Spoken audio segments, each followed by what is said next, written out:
kepada qada dan qadar, atau kalau dalam bahasa Al-Qur'annya, bahasa hadisnya, antumina bil qadari khairihi wa syarrihi, mengimani tentang takdir, baik itu takdir yang baik maupun takdir yang buruk.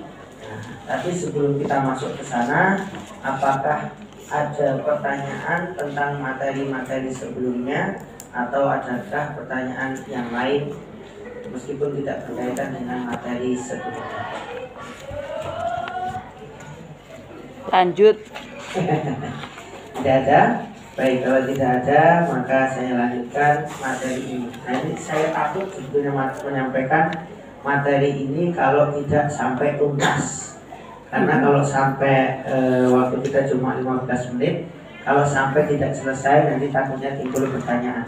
Intinya kalau tidak paham dengan materi ini, mudah-mudahan 15 menit cukup. Kalau tidak paham dengan materi ini, disimpan saja, nanti ditanyakan setelah saya masuk di pertemuan selanjutnya. Nah, saya izin nanti sore saya berangkat lagi ke sana. Amin. Ya, mudah-mudahan kedepannya bisa bawa tunggal satu-satu dari sini. Amin. Okay. Baik, saya sampaikan berkaitan dengan iman kepada qada dan qadar. Nah, ini lumayan seru karena berkaitan qada dan qadar ini berkaitan dengan, kalau Allah sudah menyampaikan kepada kita di dalam Al-Quran itu, salah satu manfaat kenapa kita harus beriman dengan qada dan qadar, kita harus meyakini bahwasanya takdir itu ada, qada itu ada. Kalau dalam Al-Quran disampaikan, likai la ta'saw ala ma fatakum wa la tafrahu bima atakum, supaya kalian atau manusia tidak putus asa dengan apa yang sudah terjadi dengan kalian, dan dan supaya kalian tidak berbangga diri dengan apa yang akan kalian capai. Semuanya itu sudah ditakdirkan oleh Allah. Jadi bagaimana? Biasa saja. Nanti berkaitannya dengan orang yang bisa menerima takdir Allah itu orang termasuk orang yang bersyukur dan termasuk orang yang zuhud.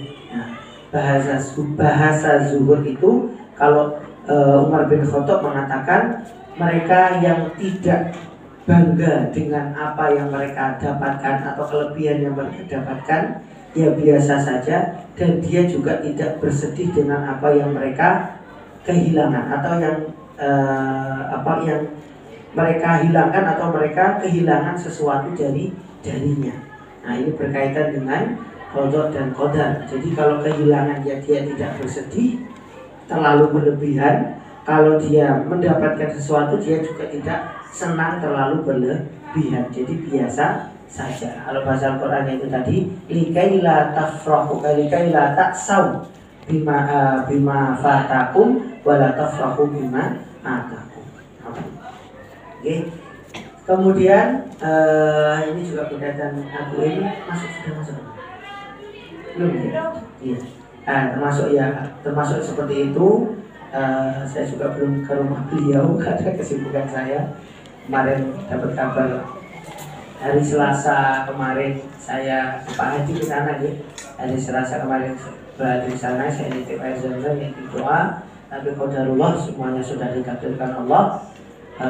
Allah mencabut nyawa anaknya atau memang sudah dipanggil, dan itu semuanya adalah takdir yang dua-duanya langsung kena. Beliau kehilangan anaknya, di sisi lain Allah tabungkan anaknya sebagai setengah tiket dari surga. Jadi kalau Bapak Ibu pengen tahu siapa salah satu penduduk ahli surga, nah salah satunya adalah beliau. Karena anaknya sudah dijadikan tabungan untuk beliau, jadi beliau sudah mendapatkan setengah tiket surga tanpa hisab. Oke, setengah tiket surga tanpa hisab. Tinggal beliau menghindari atau tidak mengerjakan dosa-dosa besar, itu tiket selanjutnya.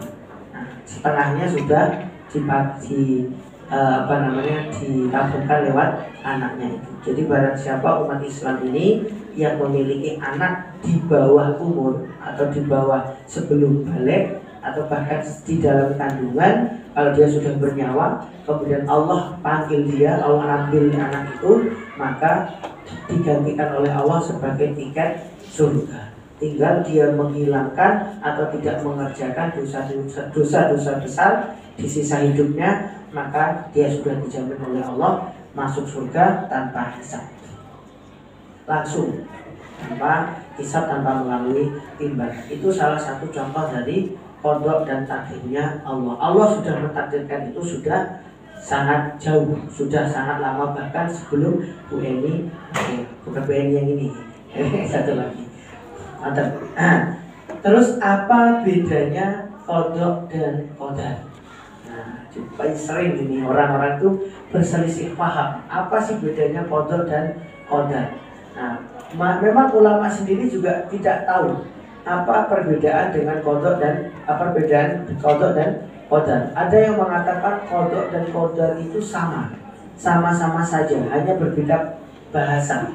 Kalau mungkin kita menyamakan antara rumah dengan omah, masjid dengan musola, sama-sama dua kata yang satu makna. Ada yang mengatakan ulama seperti itu, ada yang mengatakan qada dan qadar itu berbeda. Ada yang mengatakan qada itu adalah ketentuan Allah yang azali. Yang azali itu apa? Yang sudah ditetapkan di awal penciptaan manusia atau di awal penciptaan alam semesta ini. Jadi rentetan urutannya itu semuanya sudah diciptakan. Itu namanya qada. Nah, seperti apa contohnya? Contohnya kita lahir. Nah, kita lahir, kita hidup, kita tua, kita mati. Nah, itu semuanya adalah qada. Nah, kalau analoginya, sederhananya seperti arsitek. Arsitek itu kalau menggambar RAB-nya, kemudian gambaran nanti masjid itu akan jadinya seperti ini, gambarannya seperti ini. Nah, itu yang disebut dengan qada. RAB-nya seperti ini, biayanya seperti ini. Ketika pelaksanaan dan ketika itu terjadi, itu yang disebut dengan takdir. Ada yang menafsirkan makna qada dan qadar itu seperti itu. Nah, ada juga kebalikannya. Ulama menafsirkan kebalikannya. Takdir itu yang RAB-nya ini tadi, gambarannya ini.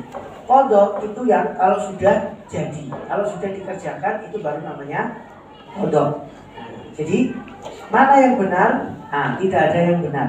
Maksudnya semuanya sama-sama berijtihad. Nah, ulama menafsirkan qada dan takdir itu tafsiran secara definisi itu hanya berbeda pendapat karena semuanya pakai dalilnya masing-masing. Tetapi yang jelas kalau saya mana qada dan qadar itu sama.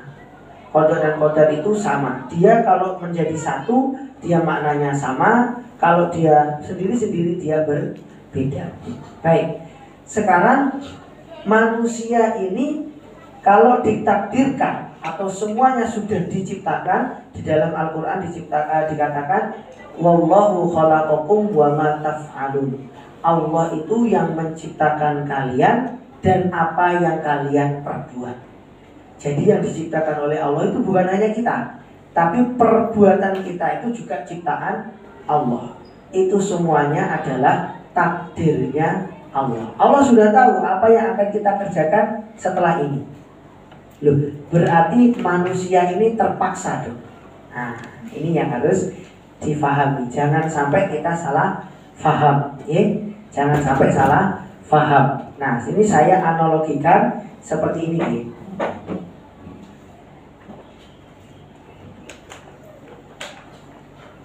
Ini adalah kotak. Ini bukan saya yang menganalogikan, tapi Rasulullah ketika itu